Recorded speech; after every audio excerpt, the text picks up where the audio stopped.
Bonjour à tous, ce cours fait partie du thème de la circulation et nous allons voir comment gérer sa vitesse. Tout d'abord, l'objectif est de savoir évaluer sa vitesse et plus particulièrement de connaître la distance parcourue pendant 1 seconde, soit le temps de réaction d'un conducteur. Le calcul pour obtenir cette distance est simple. Il faut prendre le chiffre des dizaines des kilomètres et le multiplier par 3. Par exemple, pour une voiture qui roule à 90 km/h, prenons le chiffre des dizaines, soit 9, et multiplions-le par 3. 9 fois 3 égale 27. Donc, la distance parcourue pendant 1 seconde à 90 km/h est de 27 mètres. À 130 km/h, le chiffre des dizaines est 13, donc la distance parcourue est égale à 13 fois 3, soit 39 mètres. Ensuite, comment ajuster sa vitesse ? Il faut bien comprendre le terme « limitation de vitesse » qui ne signifie pas une vitesse conseillée à laquelle on peut rouler, mais qui signifie bien une vitesse maximale autorisée que l'on ne peut pas dépasser. Ajuster sa vitesse, c'est être capable de s'adapter aux circonstances pour ralentir à temps et éviter tout accident. Premièrement, en présence d'autres usagers.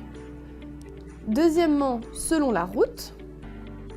Troisièmement, selon la visibilité et la lisibilité des panneaux. Quatrièmement, selon la circulation, qui peut être dense ou fluide. Cinquièmement, à hauteur de lieu-dit ou d'habitation. Et enfin, dernier point, en cas de travaux sur la chaussée. Enfin, quelle est la conséquence de la vitesse ? Il est important de savoir que plus la vitesse est élevée, plus la consommation de carburant augmente. La force centrifuge est plus importante, les erreurs de conduite sont beaucoup plus présentes. Une vitesse élevée provoque une diminution de l'adhérence des pneus, le véhicule devient moins maniable et la perception visuelle est diminuée. Qu'est-ce qu'on gagne à rouler vite ? Peut-être quelques secondes, voire quelques minutes, mais jamais plus. Par contre, la vitesse produit de l'énergie cinétique, c'est-à-dire la force que va produire un véhicule en mouvement, et les dégâts en cas d'accident sont très graves. La solution pour éliminer l'énergie cinétique est tout simplement de freiner. Il est important de retenir que l'énergie cinétique correspond à la force accumulée par la voiture en roulant. Cette force augmente bien plus vite que la vitesse. Les conséquences sont donc multiples. Si la vitesse est multipliée par 2, l'énergie cinétique sera multipliée par 4. La distance de freinage ainsi que la force centrifuge seront aussi multipliées par 4. Donc, la violence du choc sera 4 fois plus élevée. Je vous propose maintenant une question vidéo pour vous préparer à l'examen.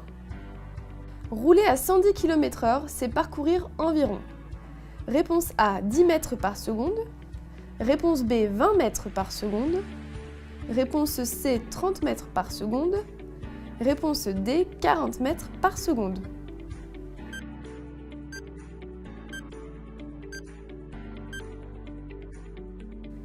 La bonne réponse ici est la C, environ 30 mètres par seconde, car je vous le rappelle, pour calculer combien de mètres parcourt un véhicule en 1 seconde, il faut multiplier le chiffre des dizaines des kilomètres par 3.